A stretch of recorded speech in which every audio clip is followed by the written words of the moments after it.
Everyone thinks that he is just a powerless village boy, but he turns out to be the greatest king in history. A long time ago, a man named Gray rose from being an orphan to the conqueror of the entire Earth. No one could stand against him, and those who tried were mercilessly wiped off the planet.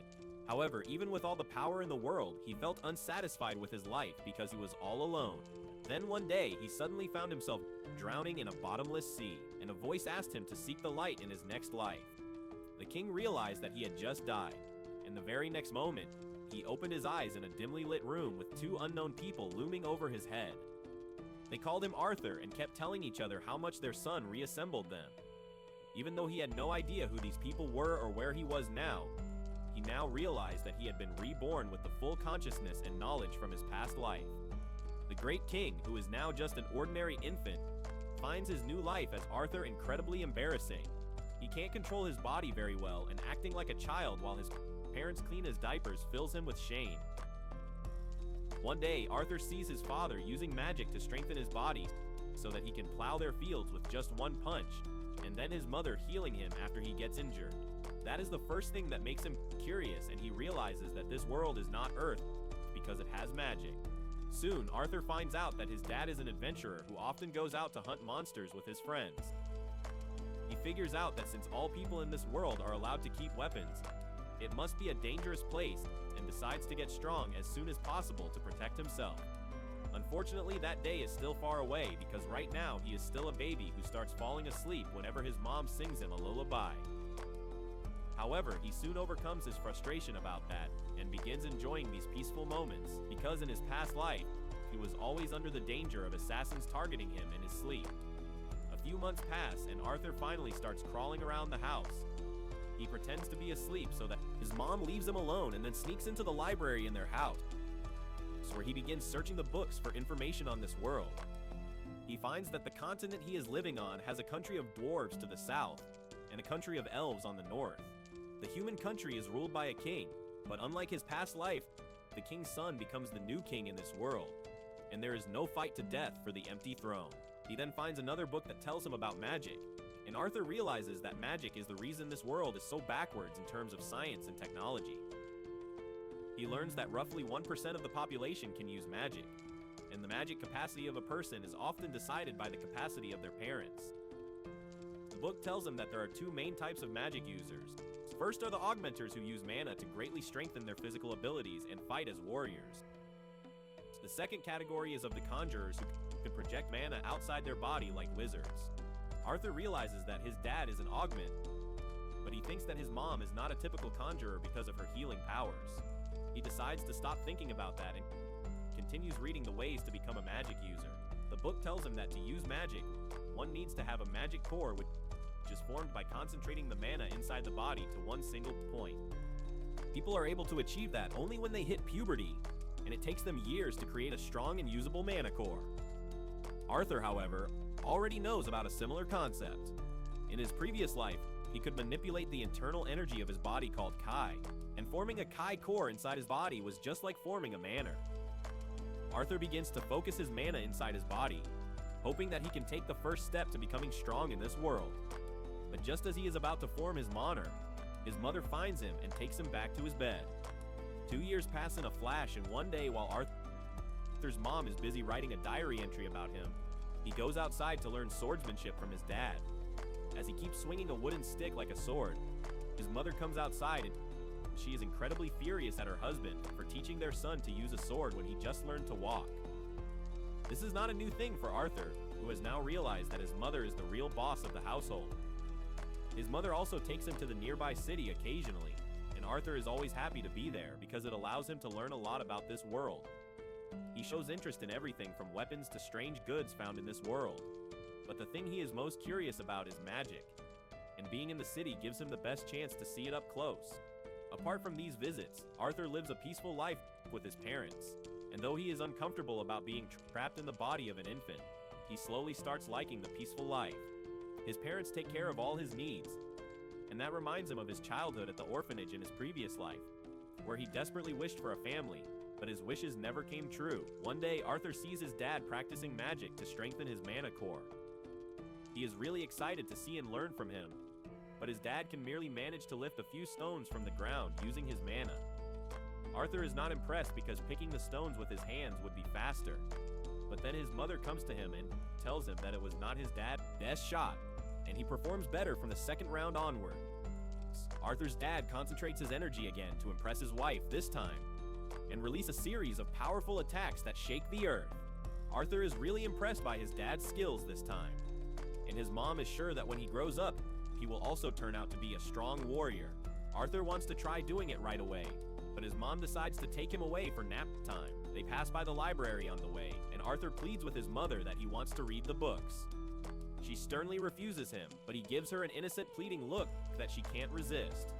In the end, she leaves him alone with the books while she goes outside to be with her husband, and Arthur starts focusing all the mana in his body to form his mana core, which he has been trying to do for the past 2 years.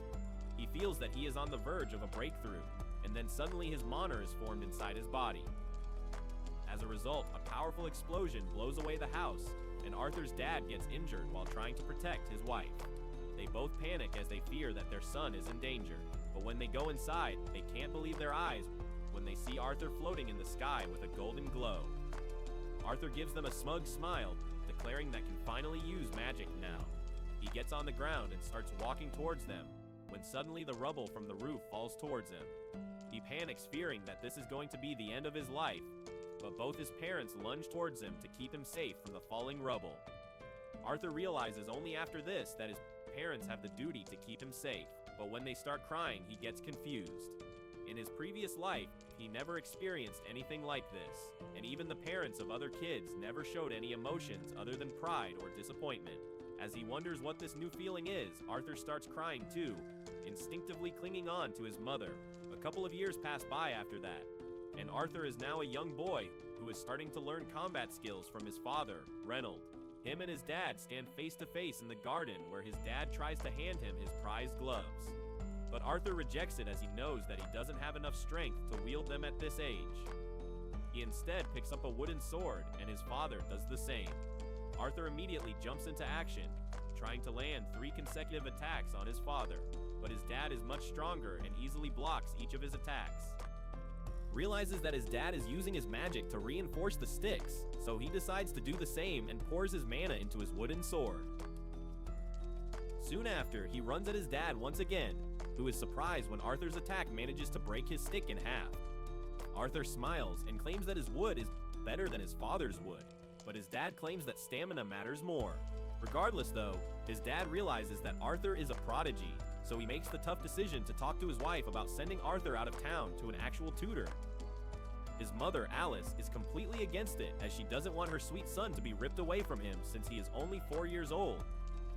Reynold argues that at just 4 years old, Arthur's wood is much more powerful than his own, which means that he should be trained by an accomplished warrior. But before they could come to a decision, Arthur chimes in, claiming that they should all go together. Even though it sounds like a pretty dumb idea, both the parents immediately agree, probably because the housing crisis hasn't really affected their world yet. A couple days later, Alice and Reynolds' previous members arrive to travel with them, and Arthur introduces himself to all of them. His parents' old party consisted of Adam, the leader, Angela, the big-jugged woman, Dirt, the average-looking man, Helen the archer, and Jasmine the manic pixie girl who seems suspicious of Arthur for some reason. Soon they decide to start moving, and Arthur learns that this world still uses a pretty primitive mode of transport compared to his world, where they got air Ubers to go everywhere. A little while later, they decide to sit down for a bit to eat, but that doesn't go so well when a bunch of wolf monsters appear out of the forest because of the smell of food. Jasmine immediately springs into action, grabbing 2 daggers and jumping into the fight, slashing any wolf who came in front of her. While Reynold, Adam, and Helen all kill some more wolves with their own weapons. Meanwhile, Dur and Angela use their magic to completely destroy the remaining beasts. That night, they feast on the flesh of the monsters, and after a while, Alice notices that Reynold is still bleeding from his arm and decides to heal him. The rest of the party members immediately stand up from their positions and create a protective circle around them, which confuses Arthur. But he soon gets to know that Alice is a very special mage who has healing magic, which is extremely rare. Because of its rarity, Alice is always at threat of being captured, and that was one of the reasons that they moved to the countryside in order to stay below the radar. Thankfully, the healing magic works without any issues. But after that, Adam decides that he needs some exercise and asks Arthur to train with him. Arthur agrees to the training, while Adam wraps his sharp spearhead with some cloth to prevent any damage. They get ready for the sparring session and charge up their weapons with mana. But Adam's surprise, Arthur decides to make the first move as he uses magic to enhance his speed, moving at the speed of lightning towards Adam before disappearing and then appearing behind him, taking Adam by surprise. Unfortunately, Arthur ends up slipping, which gives Adam the time to react, and soon they get locked in an intense back and forth. Everyone is shocked by Arthur's quickness, but at the last moment, he gets thrown away into the air because of his light body, and Angela is forced to save him with her wind magic. He lands softly on the ground below, while the rest of the team members start scolding Adam for going overboard against such a little boy. Adam tries to defend himself, claiming that the boy is too strong, but no one listens to him. Jasmine, on the other hand, seems very intrigued by Arthur's skills and starts asking him questions about the techniques that he is using. The next couple of days go by quickly as Arthur trains, eats, sleeps, and trains some more with almost every single member of the party. Learning lance techniques from Adam, push-ups from Reynold, archery from Helen, and running like Usain Bolt from Jasmine, who seems to have taken quite a liking to the little boy. She tries to woo him to a ditty party by offering him a small sword with some baby oil on it. But his mom doesn't want Arthur to get cooked, so she calls him away. Soon, they start continuing their journey in the carts, when suddenly they are forced to stop in some mysterious circumstances. Suddenly, a bunch of arrows fly towards them, and Arthur immediately realizes that they are getting attacked by bandits. Dur and Adam immediately jump in front of the carts, while Angela uses her wind magic to blow away all the arrows coming towards them. Arthur peeks outside only to find out that they are completely surrounded by bandits from all sides. The ugly bandit leader orders his goons to not hurt Alice and Arthur, and get rid of everyone else, since they can be sold for a high amount.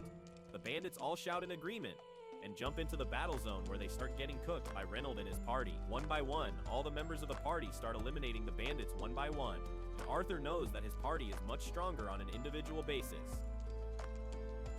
But the problem starts emerging when the bandits start trying to overwhelm them by sheer numbers. The party members start getting exhausted by the constant fighting, while the bandit leader goes for a 1v1 against Reynolds and slams him into the cart in which Arthur is. The cart gets destroyed as Alice quickly tries to help Reynolds, but he tells her not to use her magic as that will make the situation even worse. He gets up and tells Arthur to take his mother somewhere safe while he deals with the bandit leader. Arthur obviously wants to fight and claims that he is strong enough to handle these goons, but his father screams at him to use that strength to protect his mother since she has a child in her stomach. Arthur wonders when did they get the time to do the deed, but decides to run away with Alice nonetheless. The bandit leader tries to go after them, but Reynold attacks him once again, forcing him to defend himself. Arthur keeps running, but soon finds his way blocked by multiple enemies. Thankfully, his party members are professionals, and they manage to eliminate all the bandits in his way one by one. Arthur thanks them for their help, and continues running at full speed, when suddenly they get ambushed by a mage who attacks them with his wind magic. Arthur decides to push his mother to safety while he gets hit by the brunt of the damage, pushing him up in the air and over the cliff. He decides that he is not going to die alone and throws his knife tied to a rope at his attacker, bringing him down as well. Both Dur and Angela immediately try to use their magic to save young Arthur, while his mother screams his name with tear-airy eyes. But all that time, Arthur feels peaceful, as if he has achieved something.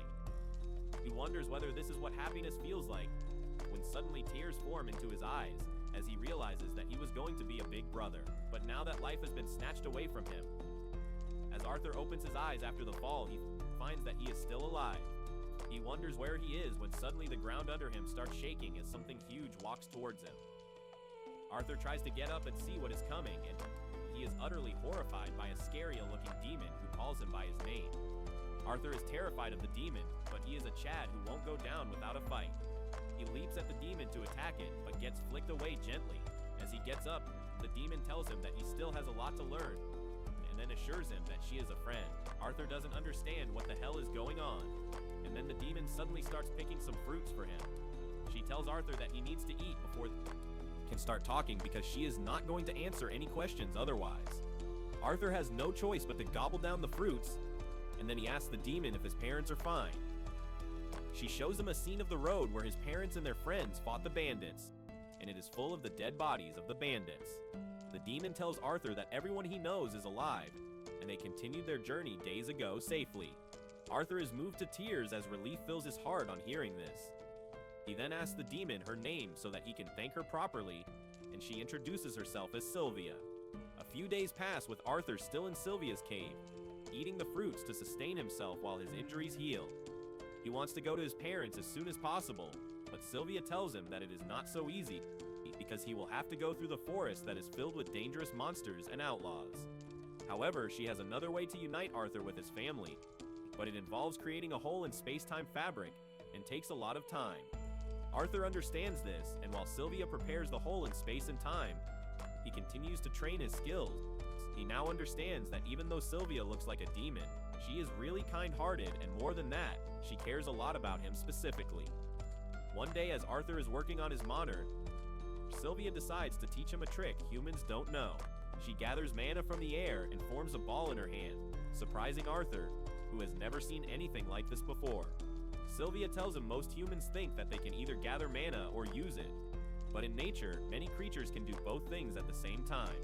She offers to teach the trick to Arthur, but before that, she wants to know what he will do once he grows stronger after learning it. Arthur thinks long and hard about it, and then declares that once he grows stronger, he will kill everyone who tries to harm his people. But Sylvia doesn't like that answer, and she flicks him away. Arthur gets pissed at this, but Sylvia tells him that he failed her test because she is not going to teach anyone with such deranged violent tendencies.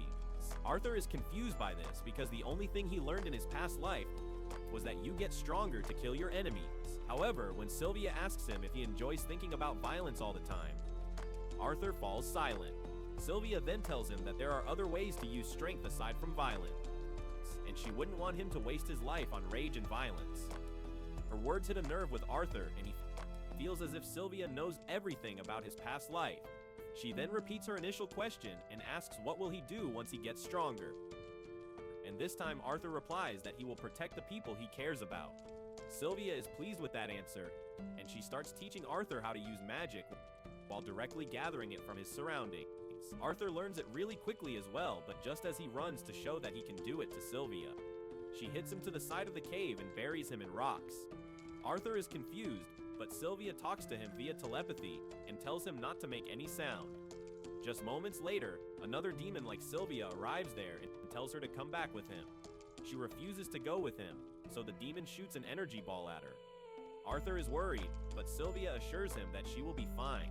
She gets up to fight again and unleashes her full power, shattering her demon-like body and transforming into a white dragon. She then shoots a hyper beam at the demon who can barely block it. He warns her that using such a great power will cost her greatly, but Sylvia tells him that she has no regrets with her life. The demon somehow cancels her attack and then bombards her with his dark energy balls, some of which hit the cave. Sylvia gets distracted as she tries to confirm Arthur's safety, and the demon decides to knock her out with a big attack. Sylvia realizes that Arthur will come under danger because of this danger, so she decides to risk it all so that he can escape. She uses all her power to stop time and then calls Arthur outside, telling him that he needs to go home now. She opens a hole in space and time, telling him that it won't take him directly to his family. But now he is strong enough to survive on his own while he searches for them. Arthur realizes that Sylvia is sacrificing herself for him, and his heart breaks because of that.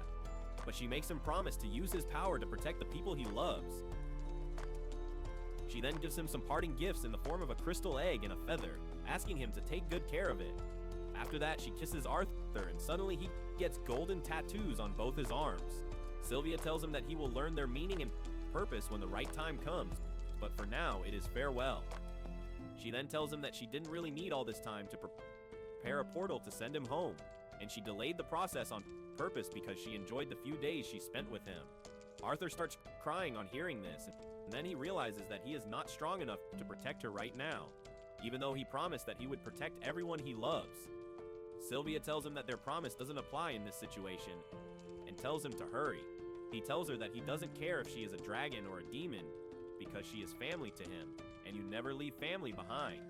Sylvia tells Arthur that he already has a mom, so he decides to call her grandma, and the dragon starts crying on hearing that. She then nudges Arthur to the portal and he takes the egg and the feather with him. But just as he enters the portal and turns back to say a final goodbye to Sylvia, he finds himself getting dragged away. Once he is gone, Sylvia releases her power and returns the time in the cave to normal. Immediately getting hit by the demon's attack, she falls to the ground, but as he walks towards her, confident about his victory, Sylvia pulls a fast one on him, blasting him with her full power at point-blank range. On the other hand, Arthur is traveling through the portal where he hears Sylvia's voice again. She tells him that it is okay to be sad, but he should work hard to turn that sadness into happiness one day. Arthur tells her that he can't do it, but Sylvia says that she knows he can do it because he was the strongest king in history.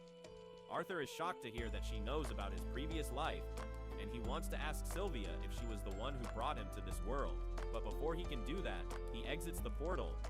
After Arthur is done crying about Sylvia, he gets up and places the crystal egg inside his pouch. He then looks around to find that he is in a dense forest full of dangers. Arthur suddenly hears a girl screaming in the distance, and he leaps through the trees to look for her. He soon finds a bunch of bandits kidnapping an elf girl and talking about how they can get a lot of money if they sell her off to Epstein Island. This reminds him of the time his group was attacked by the bandits, and they plan to do the same thing with him. He gets furious on seeing the elf girl being kidnapped, but following his promise to Sylvia, he doesn't let his rage consume him. Instead, he decides to follow the bandits because they will surely lead him to the nearest human settlement. In the evening, when the bandits take a break, they start talking about having fun with the girl before selling her. And that is where Arthur draws the line. He starts gathering mana to deal with these PDF files, and then notices that they are controlling wild monsters using magic colors. He throws some nuts at the beasts, causing them to go alert and howl loudly. The bandits panic because that can attract all sorts of monsters towards them, and one of them immediately goes to beat them into submission. Arthur was waiting for this moment, and he creates a blade of mana around his hand before going behind the bandit and slashing him. He steals the bandit's knife, and just then another guy comes there looking for him. Arthur kills him before he can make a sound, but he finds that his body lacks stamina to move around so much. Before he has even time to relax, a third bandit comes looking for his friends, and Arthur immediately attacks him. However, he can only injure his leg, and the bandit calls out his friend, telling him to be careful because they have got a young mage with them. The fourth bandit gets excited because magic users of such a young age are rare, and he can get a lot of money by selling him. He decides not to hurt him, and puts down the sword to use magic instead. He then leaps at Arthur with his magic-infused claws that crush the ground beneath them. Arthur somehow dodges the attack, and then tries to kick the bandit, but he is faster than him. Arthur throws the knife at him, with a thread attached at the end, but the seasoned bandit quickly catches it, and then dashes towards him. He kicks the boy with enough power to knock him down, and then holds him upside down. But then Arthur uses fire magic on his leg, forcing the bandit to drop him. Before the bandit can recover, Arthur throws the knife at him again, and this time he swings it around his neck so that he can't dodge the blade as it pierces his forehead. Arthur then deals with the final bandit and frees the elf girl, who reminds him of someone from his past. He quickly snaps out of the memory and tells the girl that she is free to go home now, but she gets worried as she sees his injuries. Arthur tells her that it is nothing serious and then covers the corpses so that the girl doesn't see the horrifying sight. She is still curious about them, so he tells her that they met with an accident and they won't bother her anymore. Arthur then finds some luggage in the carriage and tells the girl to go home now, but she grabs his hand because she is scared. She begs him to take her along, and he decides to have pity on her and permits her to tag along. He then turns to the enslaved monsters and decides to put them out of their misery because it doesn't seem to be a good idea to free them. The elf girl, on the other hand, decides to free the horned wolves because elves respect all life forms, and if she doesn't free the monsters, they will die. Arthur warns her against it, but she is sure that the monsters won't attack them. She frees them, and the monsters really leave peacefully, causing Arthur to marvel at the girl's connection with nature. After that, he decides to drop her home, and as they stop to have a break, he learns that her name is Tessa. He cooks some food and tells her to eat, even if she is not hungry, because that will help her build up strength. And those words remind him of Sylvia. Anyway, he notices Tess fussing about the food because it doesn't taste good and demands to eat something sweet. Arthur thinks that he should learn from her how to pretend to be a normal child because she is the first kid his age he has ever met. Tess then asks him what is he doing here, and Arthur tells her that he got separated from his parents. They continue their journey to find the village of elves, and it takes quite longer than Arthur wanted. Tess keeps telling him about her village, and Arthur learns that the life of elves is quite different compared to humans. Suddenly, he senses a horned wolf following them, and he decides to kill it. At night, he tells Tess to sleep in the tent while he keeps watch outside, and then starts looking at the crystal egg that Sylvia gave him. As he is wondering what it really is, Tess calls out to him, asking him to come inside the tent. She promises that she will keep it a secret from her family that he slept with her, but Arthur tells her that he is fine outside. It doesn't take him long to realize that Tess is scared of being alone in the tent, and he decides to humor her request and goes inside the tent. There, Tess accuses all humans of being perverts who have many wives, and Arthur just wishes that was true. He asks Tess who told her that. She tells him that it was her grandpa. Arthur denies the allegations, saying that only nobles have enough money to support multiple wives, but Tess falls asleep halfway through his answer. The next day, they resume their journey, and Tess starts growing increasingly comfortable around Arthur. He is low-key annoyed by that because he wants to hurry and find his family. And then another problematic thing happens. He starts feeling a sharp pain in his monitor that makes him so weak that he can't even walk. And Tess runs into the forest to find some herbs that can heal him. As Arthur is sitting alone, trying to endure the pain, the horned wolf he freed earlier approaches him. Arthur freaks out, thinking that the monster chose to attack him when he is at his weakest. Just then, Tess returns with the herbs. He tells her to stay away because the monster is out to attack them. But instead of attacking, the monster leaves a dead boar on the ground and heads back into the forest. Arthur is really confused by this, but Tess excitedly tells him that the beast wanted to repay the favor for saving its life. Eating the boar meat makes Arthur feel better, and then Tess tells him that she didn't find any herbs, but she found some mushrooms that the women in her village eat all the time. Arthur eats them without thinking much, but then he gets a bad case of diarrhea. After that, the two of them return to the tent, and Tess starts telling Arthur about the stories of the human and dwarf kingdoms that she has heard from her grandfather. She says that she really wants to see those kingdoms, but apparently they are full of bad people, so she can't go there and outsiders aren't allowed in the elf village. Arthur only hears half of what she is saying as his fatigue catches up to him and he falls asleep. The next day, Arthur's pain returns, but he endures it somehow because the elf village is nearby. Tess tells Arthur that they are already friends now, but he doesn't know how to reply to that because he never had any friends and things get awkward between them. Arthur starts remembering the closest person he had to a friend in his old life and how he killed her when suddenly Tess starts screaming with excitement as she sees the door to the elf village. Arthur is shocked to see it, but Tess holds out her hand towards him, telling him to come with her. He takes her hand and goes to the elf village where a bunch of guards arrive immediately, sensing an intruder. Arthur doesn't even understand what is happening as the guards arrest him, and as he sees an indifferent look in Tess's eyes, he wonders what is going to happen to him now. If you like this video, please consider subscribing and watch the video on your screen next.